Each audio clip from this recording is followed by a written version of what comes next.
Hello, heroes. Hello, heroes of friendship. Thank you for tuning in to have a adventure. Probably, most likely, a long-winded adventure in speakers. So, here's an update that literally several of you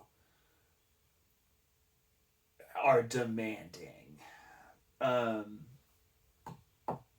was bummed to find out that two of the speakers in the MusicMan 412 GS that I ordered and had shipped to my house were busted, and that was a surprise to me. The cab is cool and structurally in good shape, and I hit up the seller, and I was like, "Hey man, this sucks," and they were like, "Yo, dude, that sucks. Our bad. Like, we fucked up. So sorry about that. You know what? Hold on to the cab. Here's a full refund. Do whatever you want with it." So that was a surprise, I'll admit. And that's also one reason, if you'll allow me a moment to be didactic. I was frustrated and expressed that frustration when I found the speakers to be in such terrible repair.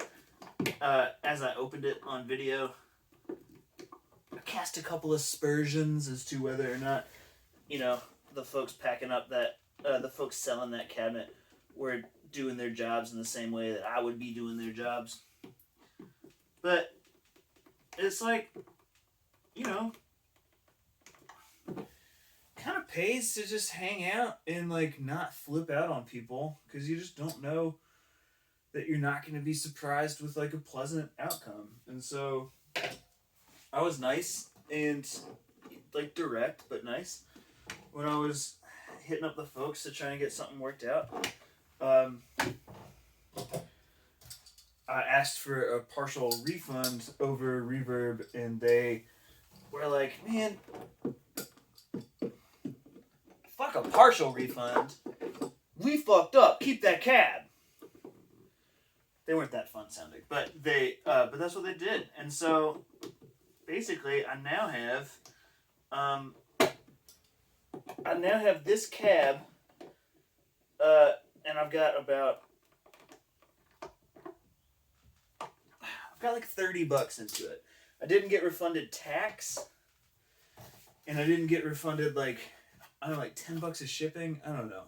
I wasn't gonna fight it. I spent $247 altogether to get this cab shipped from Illinois to my house, which already felt like a steal. And then I got refunded $217, and I was like, this rules. Don't worry about it. And then the first thing I did was tried to attach a handle that I had spare, and did a just how bad could you do?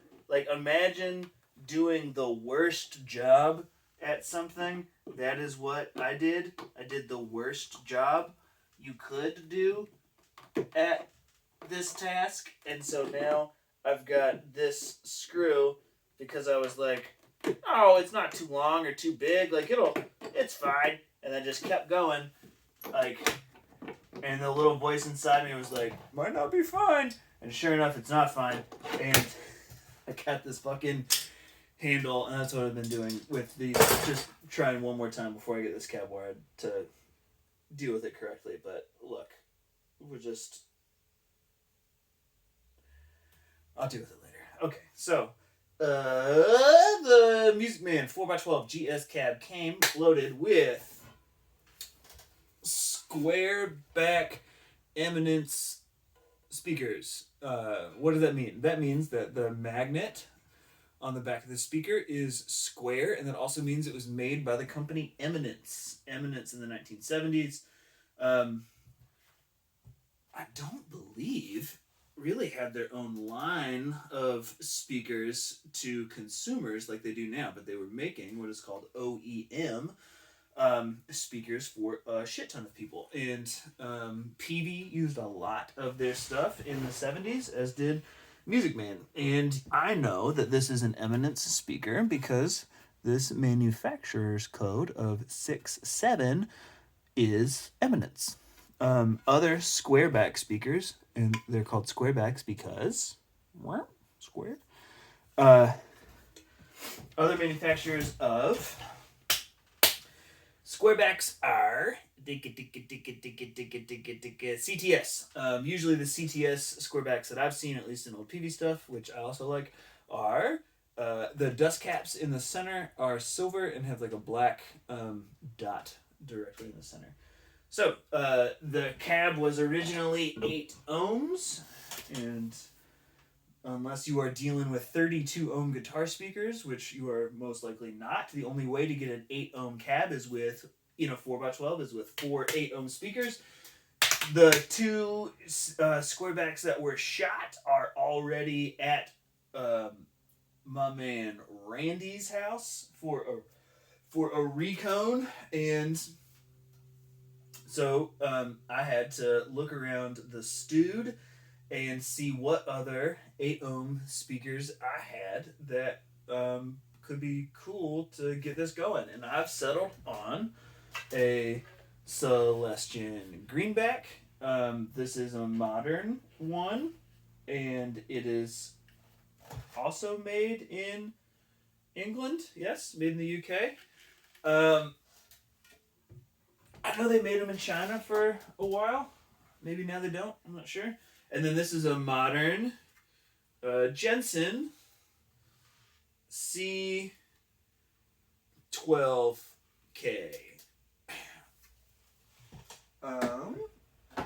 I'm familiar with greenbacks because I like rock and roll, but to be honest, I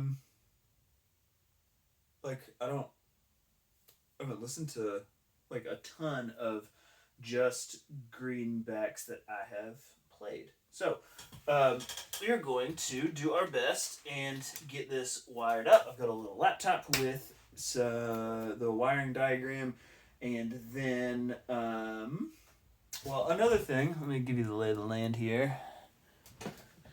So, this cabinet is top loading. It is closed back with a non-removable back. It's a well-made cabinet. Back is MDF, which is kind of like but they insulated it, so it sort of doesn't matter. And it also has reinforcement of ply, and then the baffle is ply, which I prefer, and then the sides are all ply. And then here is the stupid, god fucking damn it, stupid thing that I did that was dumb. You can see these little brackets are what like the thing screws into, and I'm just a dumbo, okay? And I need to get like a little tiny little bandsaw. Not bandsaw, what is it called? Jigsaw or something, and just cut through that screw because it is seized onto that like receptacle bracket super hard. I'm such a dumbass. The greenback I had hanging out in that combo amp. That is a silver face. I guess they're all silver face. Fender Music Master bass amp, and which is a really nice, but a really cool guitar amp, even though it has the word bass on it. And the greenback sounded good in there, but it's going to sound good in this cabinet too. And then I've got a special surprise for that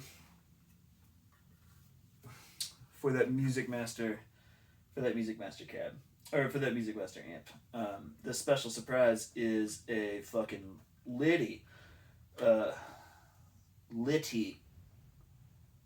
speaker that is going to go inside of it. All right, so At this moment in my life,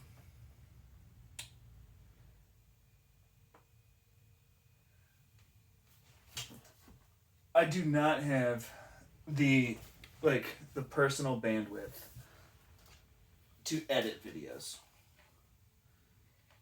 I know that these videos wouldn't take very much to tighten up.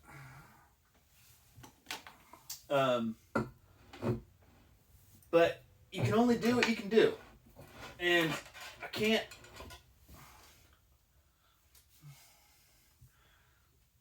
be a good dad right now and get work done and get videos edited. So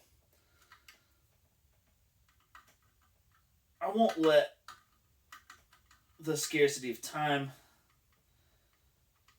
I no longer will let the scarcity of time make decisions on my behalf.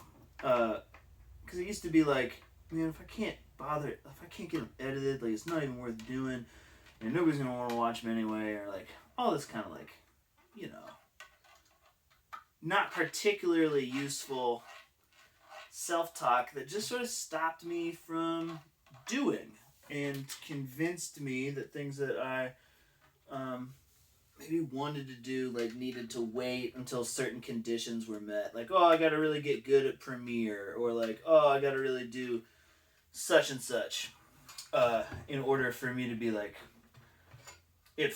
for it to be like chill that I start. But you know, that's not real. Or it's only real if I let it be real. So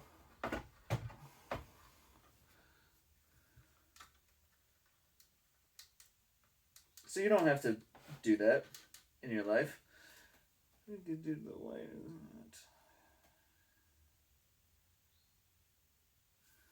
But this, not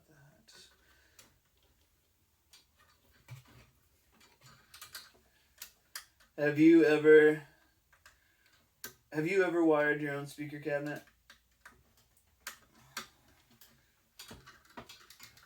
I have wired a bunch of speaker cabinets. They're pretty simple. The diagrams are all there to show you what you're supposed to do. Cabs like this oftentimes come with little clips that you can use, or that they want you to use to get things wired in so you don't have to fuck with a soldering iron. It's all pretty easy stuff. Or you would think it would be pretty easy stuff. But it's still so fucking simple to make a really easy, preventable mistake. And that's just like that's fine. That's part of the game. That's part of like growing, I guess, and getting better at something is making mistakes along the way. I definitely this is going to take longer than it should because I'm trying to speak extemporaneously as I do it. But even with that,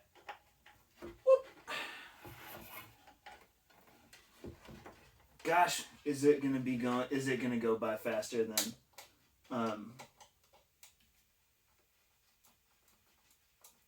like I would have been able to do it just totally solo by myself.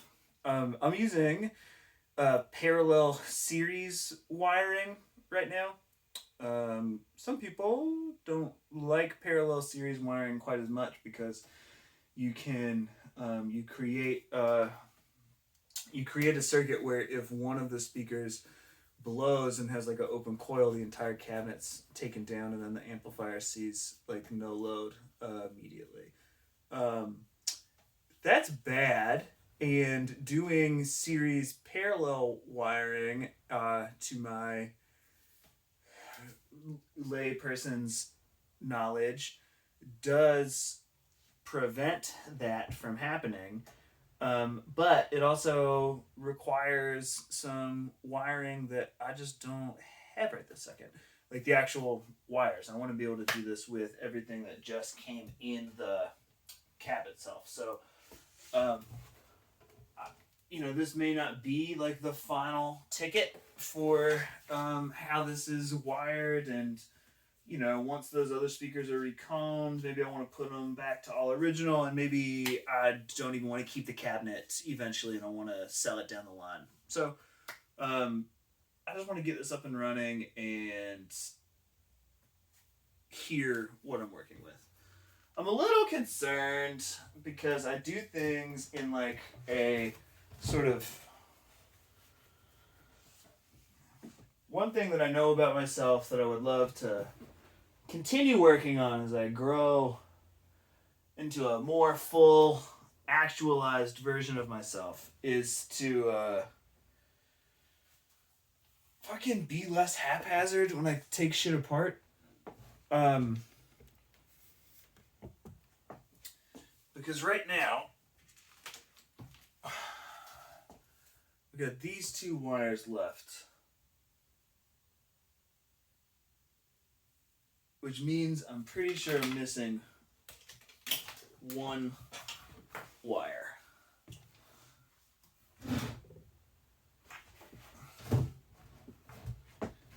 Unless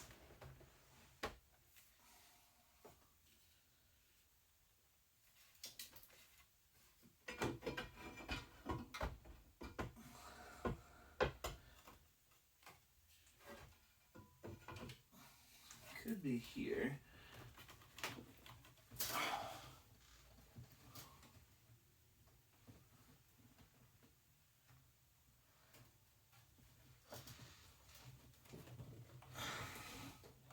Huh. Fascinating. I wonder if I have.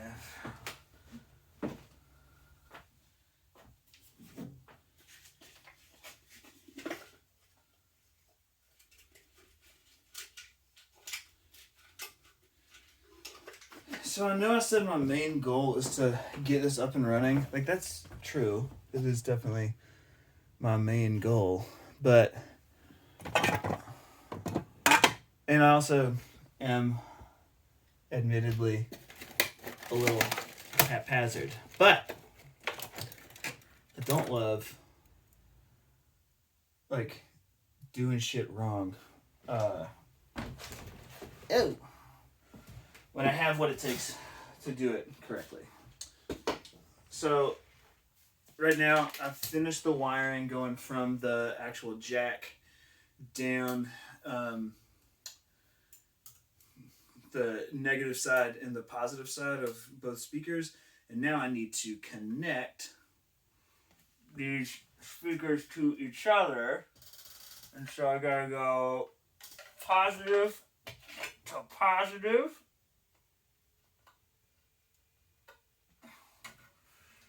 Is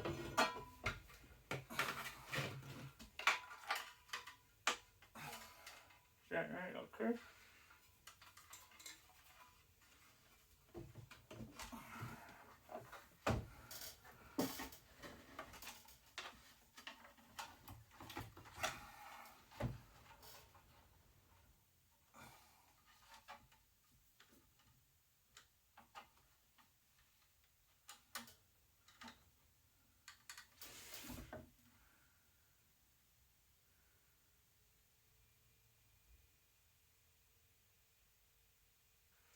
Okay, I get it. I get it, people.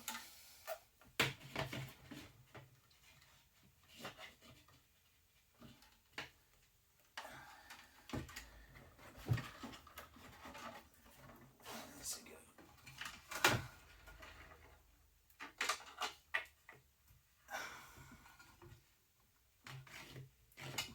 This comes off. And then we need this little -4.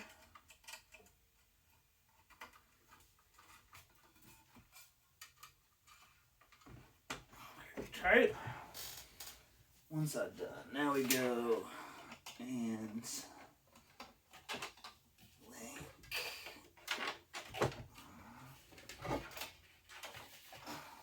I guess like videos like this one are probably like really good for people who like guitar stuff, but like also like really good for people who like kind of quiet grunting. So like I don't really know what hashtags to use to like get into the more like effort focused like grunting ASMR communities.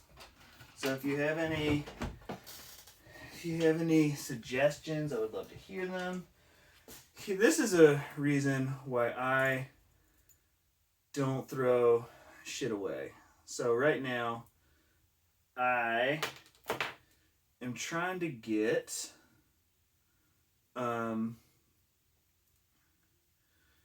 right now I need one more piece of wire that's got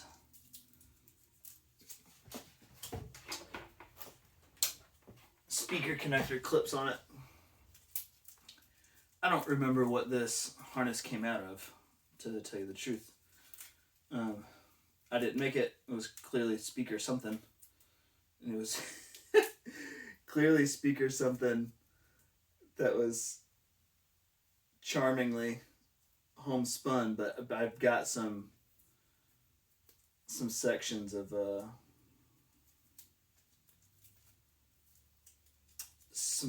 wire here that yes, great. This is exactly what I hoped to find. I needed another section of wire that had speaker clips on both ends. And because I don't throw anything away, now I have one.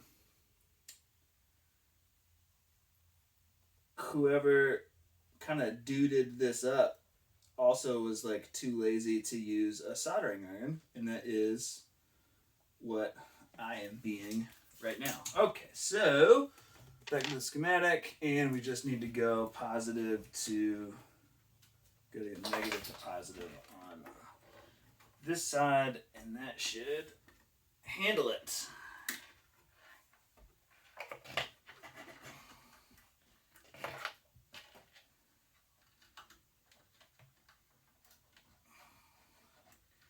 So, you know how you get spam phone calls? And you check your voicemail, or you pick up, and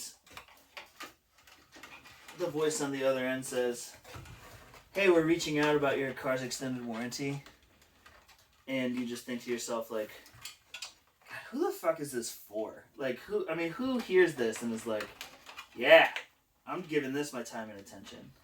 Well, I'm really, really feeling the same way about this particular ad that I'm seeing all the fuck over YouTube right now. And this ad is for guitar lessons. And it just bums me out so hard, this ad. And if you watch guitar videos for like more than 2 hours a week, I almost guarantee you that you are going to be served this ad. Quick pit stop. I am 88% sure that I now have this wired up the way it should be. And so I am going to place a few screws back in the cabinet itself. A few of the speaker mounting screws back through the speakers to hold them in place. Just 2 a piece right now.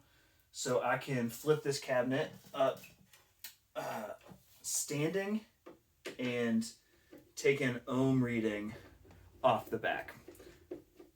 An 8 ohm cabinet should read through the, like, if you have a multimeter on, if you have a multimeter at home and you know how to test things, you just set it to ohms, and then you take your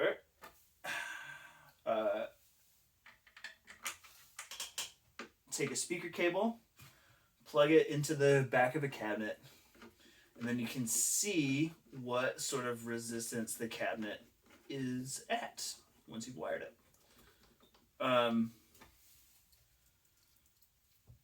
And that will let me know, if I see numbers that I like, that I've wired it correctly. For when you're taking, I think it's like you're not actually taking the resistance of the speaker when you measure this way. I think you were taking a different kind of resistance that I'm just gonna mess up if I try and explain. So you've got on an 8 ohm speaker, you'll probably see something closer to about 6, but really it definitely needs to be under 8 is what I'm looking to see. If it is over 8, then I fucked something up, and then like I'll press pause on this video and like not put it up, because Jesus Christ, this has been going on for so long. Oh, that's a fucking bummer. Well, something I'm running into right this second is that this greenback, while it mounted perfectly in the Music Master bass amp, but I'm kind of having a hard time. Like, I think the frame might be bent, and the mounting holes might be bigger than the mounting hardware that I have right here, which would be a bummer. Let me see if I can just weasel this. The whistle. So, back to that ad that bums me out. It's this shot on a white background. It's all pro and shit. And the dude looks at the camera and says, "There's a terrible plague.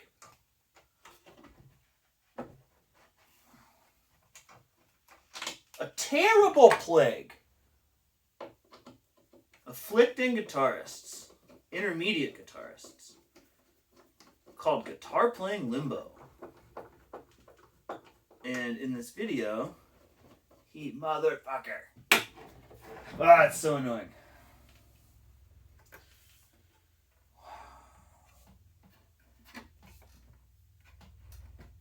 Well,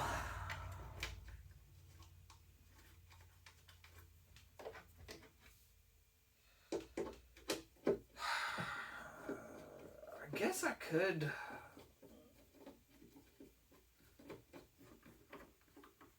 ball out. So the screws that I'm using, I just think that it seems like this greenback is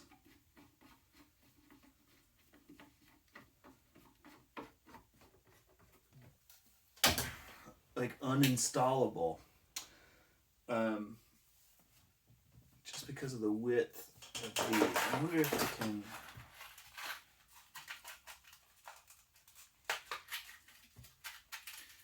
I really would love to get this cab running because it's fun, but also because it'll give me a sense of accomplishment when you spend time doing something during the day, you know, and then you like finish it, and then it feels better than if you hadn't finished it, even if you didn't do anything wrong by not being able to finish it.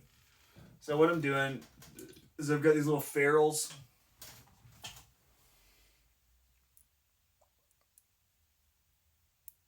These are used to catch screws, usually ones that you're using to install like these catch like wood screws, usually for like the back of cabinets.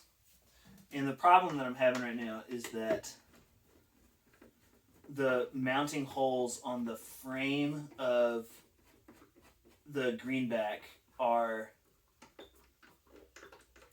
wider than the screw head. And I don't feel like I've got screws that are going to fit in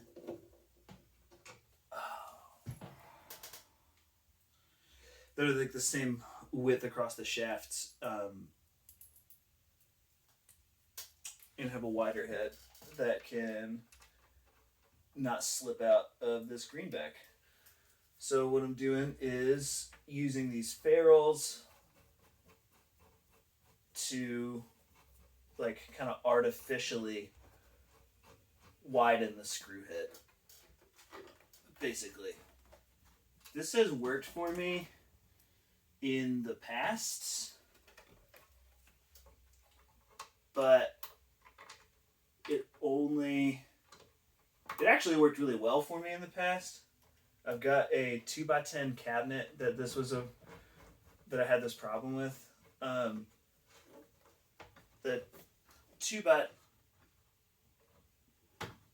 The speakers that I had in the 2x10 are these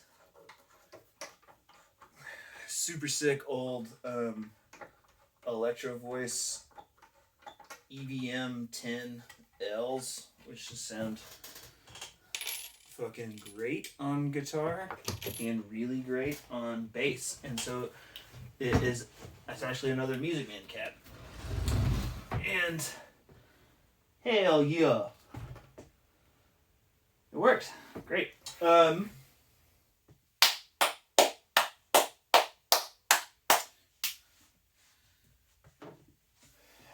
The ferrule trick worked great with no problems when it was coming to using it for a guitar, but when it came to using bass, or well, at least when it came to using the cabinet for bass, with an SVT, there was just too much low end, and I got rattles, which makes sense because I mean it is definitely like a jerry-rigged way to hook things up. Okay, now I'm testing the resistance on the cab, and really kind of anything under 8 makes me happy. And I've got 7.6, which is awesome. Anything like above 4, 6 would have been fine.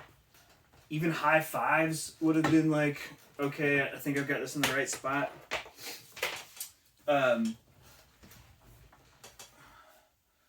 Just as long as it is not above 8. The reason why it might shift is because of like the age of, well, it's just because each speaker is going to read, the DC resistance is going to read a little bit differently. A different way of saying that is that I could take the DC resistance with a multimeter off of the terminals of, let's say, the greenback speakers, and I know it's an 8 ohm speaker, but it might read 5.5. And then I can take the DC resistance off of, let's say, the greenback, and it would read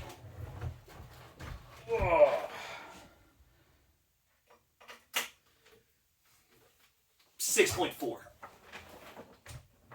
Both of those are correct. They're reading under 8, but cumulatively, all of those differences can result in a range when you're reading the cab. So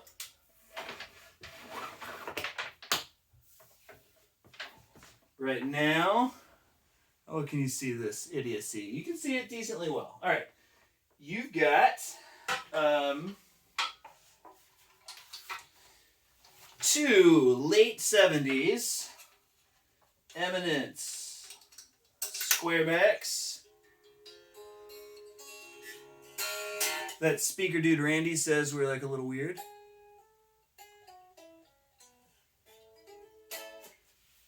And we've got one Jensen C12K.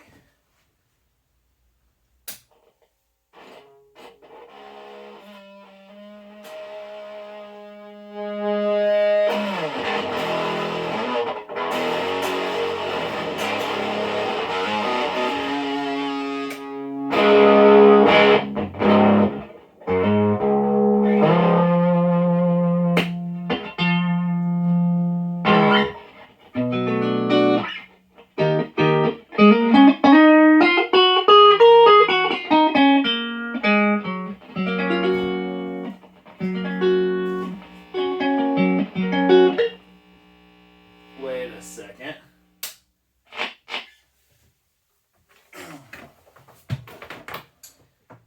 That's not what I want. This is what I want.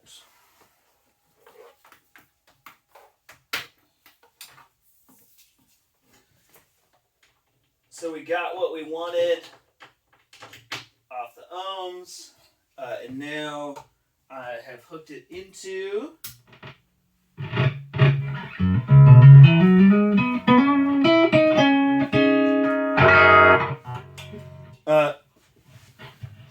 I've hooked it into a late 80s Mesa Boogie Mark III.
gonna unbutton the Mesa Boogie, and I'm gonna put the screws back in the cabinet, and I'm gonna stare at that floppy, shitty, terrible handle that I did such a bad job with, and I'm gonna say to myself, God, that cabinet sounds really good, but you sure will never redeem yourself for that handle mistake. Just kidding. None of us can ever do anything that makes us wholly unredeemable.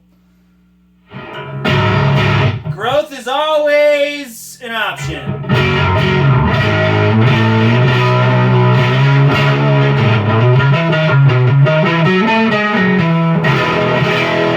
Growth is always an option, and it takes what it takes. And I think that's why, to pull it back to how fucking annoying I think that like horrible Limbo ad, the terrible space of guitar player Limbo thing is because it preys on the desire for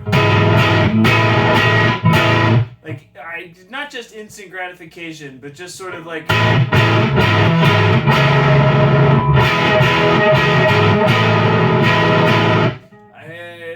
the hour using other people as a yardstick. Because I am not nearly as good at guitar as this other person that I see in X scenario. I am besotted with both shame and sadness, and will pay any asshole holding something shaped like a PRS in front of a plain white background any amount of money so I don't have to, God forbid, stub my toe against, like, you know, things taking a while to learn. Quick fixes are usually not fixes.